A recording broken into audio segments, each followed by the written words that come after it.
Hello and welcome back to London Cycle Routes. In this video I'll be showing you how to cycle from King's Cross in north central London to Greenwich in south east London.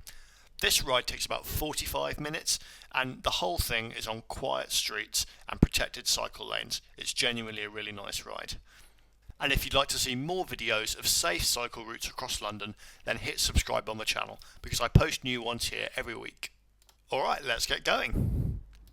So we've left St Pancras Station on the Midland Road side. This is the side which has the British Library on, you can see on your right here, and you can also see that we're in this protected cycle lane here. In a second we're going to be coming up to a set of traffic lights to cross Euston Road, and it's important to note that there are separate traffic lights here for the cycles and for the cars. You can see those guys had a green light but we had a red light. You don't want to go through on the green light for cars because they'll turn across you. Now we come straight onto Judd Street. We just went through a bollard there, that's called a filter, so that keeps most of the traffic off this street because there's no through route for them, but there is one for us. And then very quickly we turn left onto Cromer Street. It's the same sort of deal here. We're very quickly going to come to a bollard which is basically preventing any through traffic. This is actually one of my favourite streets in London, by the way. If you come here on a Sunday you can hear the music from the church out on the street. They sometimes leave the door open and it's very atmospheric. Now, we could have kept going straight on there and that would have basically been fine, but actually we're going to be following through this road for a little bit longer because it keeps us on the back streets for a bit longer, and then we turn right onto Seaford Street. And then we're going to turn left when we get to the main road, that's Sidmouth Street. This is a short stretch on a slightly busier road. It's not filtered, it is a through route, but it's only a very short stretch. Watch out for the bike lights there, remember they're separate from the traffic lights, and go through onto Ampton Street.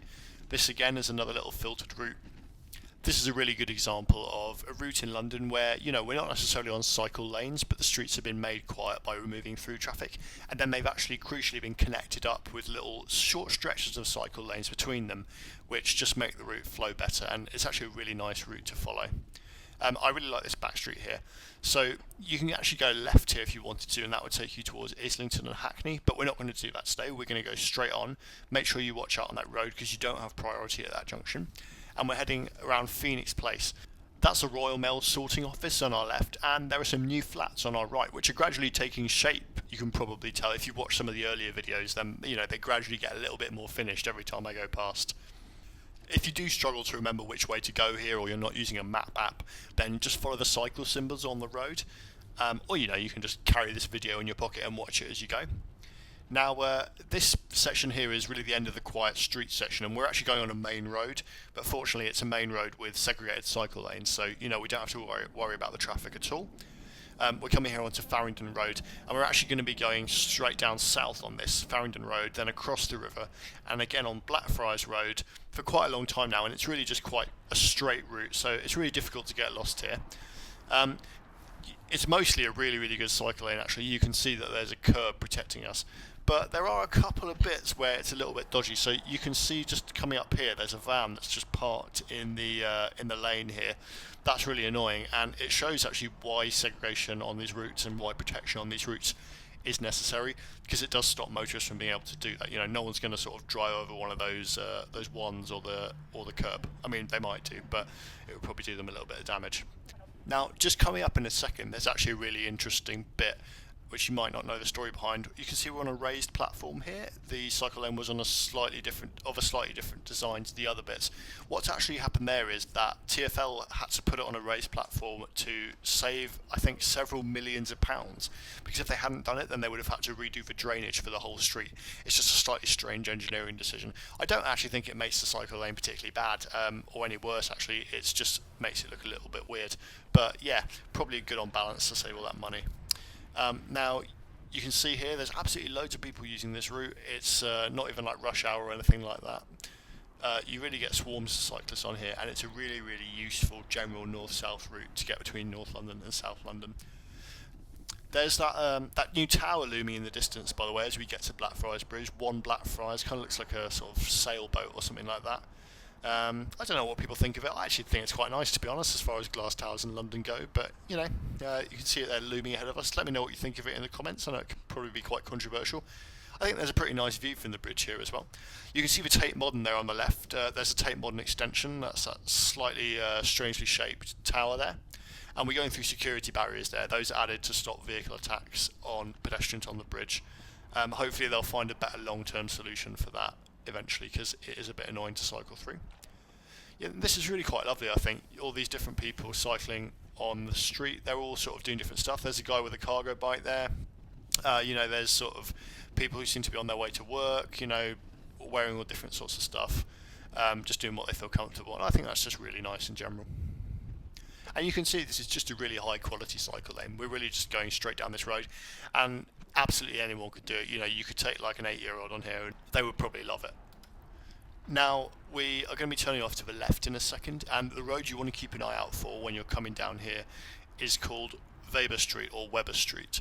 And the way to remember where it is it's after the Pret, the Sainsbury's and the Costa Coffee. Like there's a sort of string of plastic frontages there, and then that's it. Now there's a few ways you can do this. You can either wait for the light, or what I've done here is simply just cross as a pedestrian. And then we join Weber Street, and we're now, for the rest of the journey pretty much, except for the very end, we're going to be following Quietway 1, which is a Transport for London signposted route. And the way that you follow that is you follow these little bike symbols on the road with Q1 written on them. Now, confusingly, this route is actually in the process of being renamed, and some of the signs will have the new name on it, but not on the ground. They still say Q1. The new name is Cycleway 10. And so some of the plastic signs will say Cycleway 10 on it. They were certainly up when I saw this. Weirdly, it still says Q1 on the Transport for London cycle map. The reason for the rename is because TfL is getting rid of the Quietways brand, and they're also getting rid of the Cycle Superhighways brand, and they're basically going to be renaming all cycle routes to be called Cycleways. So that is the reason for that. Now we are coming up to, I think, probably one of the prettiest squares in London here. This is Trinity Church Square. You can see that lovely church on the right. That has a private garden, unfortunately. It should definitely be public. And yeah, you might want to have a little stop and have a look around there because it's quite nice. That little chicane at the end is quite annoying. They should really get rid of that. But then we come through on like a quite nicely engineered street here. You can see that this used to just be a normal street, but they've basically blocked off traffic in most directions, so it basically turns it into a really good route. And essentially this whole route now, Quietway 1, is probably one of the best engineered routes that isn't just a main sort of protected cycleway. Really, it's a combination of very quiet streets with traffic filtered out of them, a few little bits of protected lane to on streets where the traffic couldn't be filtered out, contraflow cycle lanes, one-way streets for cars, and it really all links together into a really nice route. It would be quite a pain to follow if you didn't have the Q1 or like Cycleway 10 signage to show you which way to go, because it is pretty tricky to remember every twist and turn here if you've not done it before. But the signage is actually pretty good. One tip I have, if you ever do get lost on this route, is try going backwards a little bit. Just go back to where you retrace your steps, because sometimes the signage is actually better in one direction than it is in the other direction. And there might be an arrow pointing around a corner, you just come around, and that could reassure you or be helpful. Now, to help you get your bearings, we're actually crossing Tower Bridge Road here, so that sort of tells you, we've gone east a little bit of central London, and we're south of the river. And we're now on Webb Street, not to be confused with Weber Street, which we were on before. This is a pretty typical section of the route. We're going through streets that are blocked off with bollards at the end, so only cycles can pass through and cars can't. And you can see the result here. There's absolutely loads of people cycling on it. We're passing, hundreds of cyclists. And there's not really any traffic at all. It's just a really, really nice place to ride. This is probably a good place to remind you that if you want to see more quiet, safe routes through London like this, then make sure you subscribe to the channel, because I post new routes here every week. And by the way, if you want to see a GPS map of this route, then go to the description below and there's a link to it. I put them on a website called Komoot, and you can download it from here. You can either use it on their app, or you can just use the GPS file in an app of your choice. I believe you can do that as well.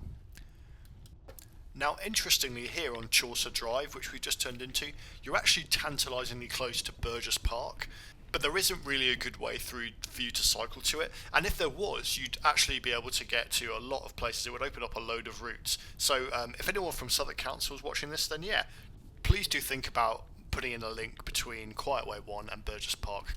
I reckon you could do it by knocking a hole in a brick wall at the end of Chaucer Drive, and putting in a couple of cycle crossings and filtering Rowcross Street. That would really do it, and it would probably be quite an easy intervention, and I think it would make a big difference.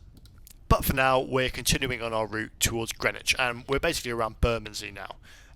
This new build estate is quite interesting, actually. I haven't actually been able to check whether this is completely true, but someone in the comments last time I posted a video through here said that all the streets around here were named after former Millwall players.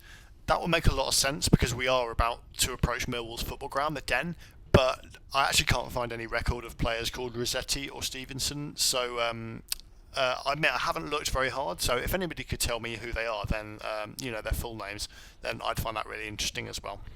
But for now, we're really just going through this new build estate, and you're still following the Q1 symbols on the road, and that's really how you don't get lost when you're going down here. Now, as we leave the estate, there's a really good and actually almost unique in London, I think, piece of infrastructure coming up, and that is a purpose-built cycle bridge. You can see just here, we're coming up on this path, and we get right here, and that's so unusual in the UK. It's really rare to find a bridge that's like built properly for bikes, and it takes us onto this great wide cycle path here heading towards South Bermondsey station. This section of the route is shared with pedestrians, by the way, so I'll add my usual warning: do be courteous around them, and don't ride too fast or too close to anybody like that, because it's a bit scary if you're walking and someone cycles really fast past you. This part of the route here, by the way, is actually, I'm told it's usually closed for about an hour or two on Millwall match days. That's the Den on the right there, and that's because the path is used for access to the stadium, and I think they separate away fans here, hence the security fencing. But this path is generally great, and as you come to the end of it here, you could turn left and go towards Surrey Quays under that bridge, but we're not. We're going right. And there's something really nice here. We just passed somebody on a mobility scooter, which I think is really fantastic. You'd love to see that on a cycle lane. It shows that this sort of infrastructure is not just for people on bikes, it is really just a mobility lane for people who want to get around independently without cars.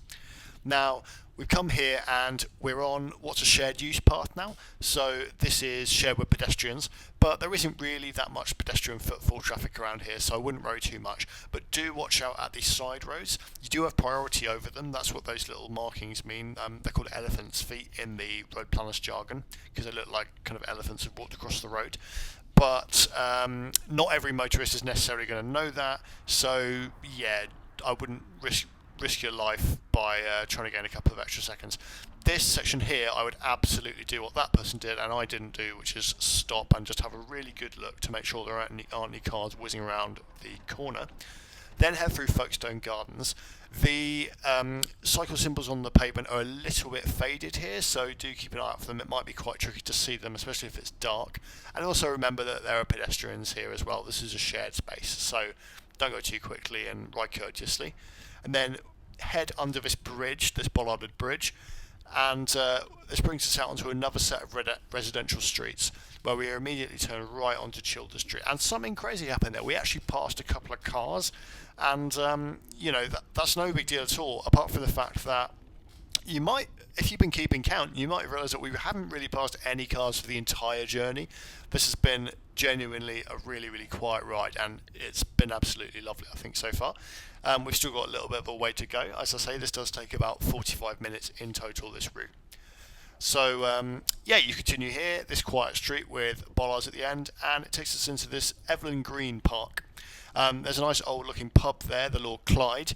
Unfortunately, that's been converted to flats. It looks like it could have been quite a nice little place to have a drink at some point. And do be careful going around this corner, and you come onto a nice little protected lane. And that's what I meant earlier when I said this route is connected up. It's a load of quiet streets, but where they haven't been able to take the traffic off a street, they give you a little protected lane to close the gap. And I think that's exactly the sort of route they should be building in London, a sort of pragmatic approach to it. But you can use both back streets and main roads as you need it. Now, we wind our way through this estate, and we're just coming up here onto what is essentially Deptford High Street. So if you want to go to Deptford, then this is your place. This is great. But we're actually just crossing the High Street here, and we're going to be continuing on to Greenwich. That very nice Baroque church on the left, by the way, is St Paul's at Deptford. It was one of the churches to be built under the New Church Commissioners Act, where they tried to build 50 new churches in order to encourage more people to go to church, and they didn't actually build that many in the end, but nice idea. Now, this little section here is under construction at the moment. We just crossed that as a pedestrian. and it immediately takes us out here onto Bronze Street, which I think is quite a cool name for a street. It's completely filtered, so there wasn't any traffic on it at all except for access to this estate. And you turn right when you get to this big tower here onto Creekside. If you've watched the Lewisham video, then you'll know that if you keep going straight down Creekside, you will head towards Lewisham. But that's not what we're doing today. As soon as you get under this rail bridge, turn left onto Halfpenny Hatch, which is a really cool name, and there's some great graffiti on this little street here, great to look out for. And you go over Deptford Creek, which I think is pretty cool as well, on this like quite nice bridge. It is quite narrow here, and it is shared with pedestrians, so yeah, do be really careful about it. And then when you get to the end here, there's another bit that's a bit messy and under construction on Norman Road. So yeah, this is often blocked off, and I think it does say dismount, and they've got concrete blocks sort of lying on the pavement for not obvious reasons. Then follow the signs around onto Lovibond Lane. And my most important advice of this entire video is make sure you visit the Vietnamese sandwich shop on the right here, just there. It is absolutely delicious. They do good vegetarian ones as well. Now, I was originally going to stop this video at Greenwich Station because, you know, I could reasonably say we've got to Greenwich, but no, I'm actually going to take you into Greenwich Town Centre because it's a little bit further. So I've dismantled my bike and I'm walking my bike through the station here, hence it going a little bit slower. And you remount the bike on the other side of the station, get back on it, and yeah, cycle to the right of this pedestrian island here. And you want to go through this filtered bit called Straitsmouth, I believe is how you'd probably pronounce it. Now, you go down the road here, again this is filtered, you're not going to run into too much traffic on it. And this is quite a little picturesque street, nicely with a church nicely framed at the end of it. And yeah, you just really keep going straight through here. Now, you could, when you get to the end of the street, you could go through that gap there into the back of the churchyard. I wasn't sure if cycling was allowed there, so we're actually just going to keep going down this road, and it is perfectly quiet for us, like it's not really a big deal. And we come out next to the Mitre pub, which is a nice enough pub. It's got a couple of seats outside if you've not bought a lock and you can't be asked to lock your bike up outside.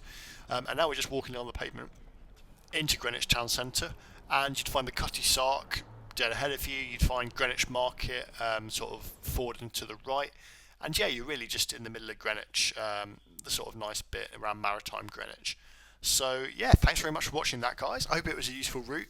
And yeah, do remember to like the video and subscribe to the channel if you found it good, because it does help other people find it, and it will help you find it as well next time.